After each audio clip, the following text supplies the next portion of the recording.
Assalamualaikum warahmatullahi wabarakatuh. Nama saya Anissa Rizky Komersya. Kali ini saya akan menjelaskan mengenai fungsi kuadrat dan aplikasinya. Yang pertama itu ada pengaruh pajak dalam keseimbangan pasar. Keseimbangan pasar akan terjadi pada saat demand atau permintaan ketemu dengan penawaran atau supply.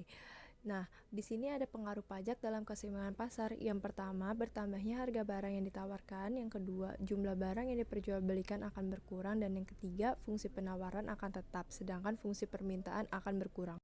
Selanjutnya di sini ada jenis-jenis pajak, yaitu ada pajak per unit dan juga ada pajak presentase. Dan selanjutnya ada tahapan pengaruh pajak per unit. Yang pertama itu ada keseimbangan pasar sebelum pajak, yang kedua ada merubah fungsi penawaran, yang ketiga ada menentukan nilai T, TK, dan TP, dan yang keempat ada keseimbangan pasar setelah pajak. Dan di situ sudah dijabarkan satu persatu rumus-rumusnya. Lalu ada contoh soal pajak per unit. Jika fungsi permintaan beras dan fungsi penawaran beras sebagai berikut, PD sama dengan 12 min Q dan PS sama dengan 2 plus Q, sedangkan pemerintah mengenakan pajak sebesar Rp4 per unit, maka tentukanlah nilai keseimbangan sebelum kena pajak, nilai keseimbangan setelah kena pajak, total pajak yang dibayar pemerintah, serta besar pajak yang ditanggung oleh produsen maupun konsumen. Dan di pembahasan soal yang A, diketahui PD sama dengan 12 min Q, PS sama dengan 12 plus Q, dan T sama dengan 4. Maka nilai keseimbangan sebelum pajak adalah PD sama dengan PS, yaitu 12 min Q sama dengan 2 plus Q. Ya, lalu kita pindahkan Q-nya menjadi 2Q sama dengan min 10. Min 10 itu berasal dari 12 dikurang 2, yaitu karena mereka pindah ruas. Lalu Q sama dengan 5, berawal dari 10 dibagi 2. Lalu kita masukkan PD-nya sama dengan 12 min Q, maka tadi Q-nya sudah kita temu menjadi 5. Langsung aja kita kurangin 12 dikurang 5 sama dengan 7. Lalu kita masukkan lagi PS-nya sama dengan 2 plus Q, yaitu 2 ditambah 5 sama dengan 7. Jadi nilai keseimbangan pasar sebelum pajak adalah 7. Dan yang B, nilai keseimbangan pasar setelah dikenakan pajak. Yang kita ketahui tadi kan PD sama dengan 12 min Q, PS sama dengan 2 plus Q. Nah, di sini kita ada rumus PST, yaitu sama dengan 6 plus Q, berasal dari 2 ditambah Q.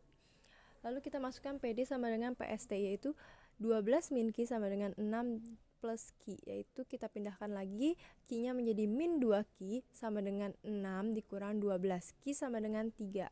3 itu berasal dari 6 dikurang 12 sama dengan 6, lalu dibagi 2 sama dengan 3.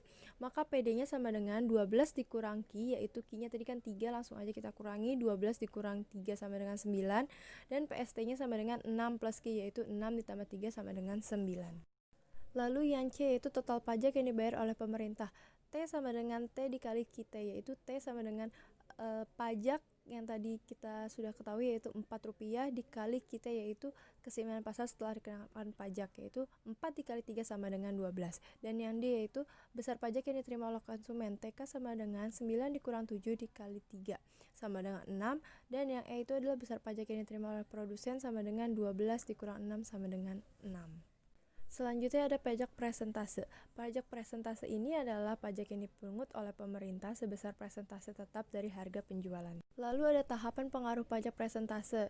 Ini sebenarnya sama-sama dengan pajak per unit, cuman bedanya hanya di beberapa rumus saja. Selanjutnya ada contoh soal, yaitu diketahui fungsi permintaan suatu barang Q sama dengan 15 min P dan fungsi penawaran adalah Q sama dengan 2P min 6.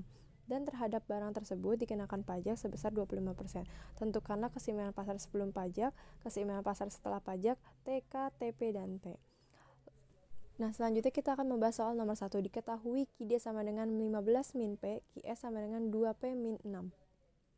QD sama dengan QF. 15 min P sama dengan 2P min 6.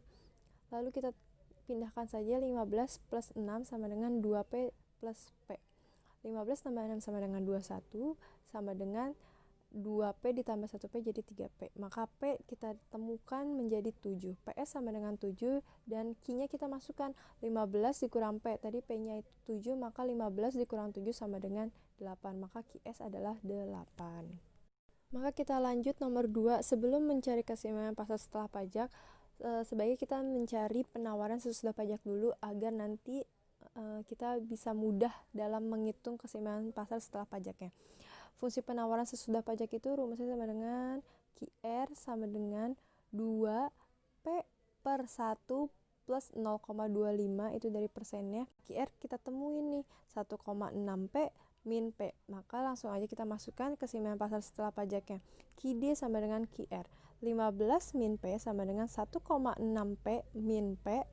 Lalu kita pindahkan lagi 15 tambah 6 sama dengan 1,6P ditambah P.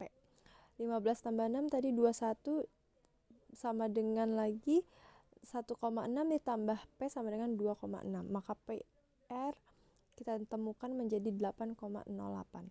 Langsung kita masukkan aja QR-nya yaitu 15 min P, yaitu 15 dikurang 8,08. Dan kita temukan hasilnya yaitu 6,92. Nah, yang terakhir nomor 3 ini ada pajak yang diterima oleh pemerintah. Langsung aja kita masukkan rumusnya T sama dengan T dikali QR. T-nya tadi itu 1,62 dikali 6,92. Nah, sini ketemu hasilnya yaitu 11,21. Selanjutnya ada pajak yang diterima oleh konsumen, yaitu TK sama dengan PR min P dikali QR. Langsung aja kita masukkan tadi hasilnya itu 8,08 dikurang 7 dikali 6,92. Dan ketemu hasilnya itu 7,47. Dan yang terakhir adalah pajak yang diterima oleh produsen. TP sama dengan T dikurang PR min P dikali QR. Tadi T-nya itu adalah 1,62 dikurang 8,08 dikurang 7 dikali 6,92. Lanjut kita ketemu hasilnya yaitu 0,54 dikali 6,92. Maka hasilnya adalah 3,74. Oke, sekian pembahasan dari saya. Kurang lebihnya mohon maaf dan semoga bermanfaat untuk kita semua. Wassalamualaikum warahmatullahi wabarakatuh.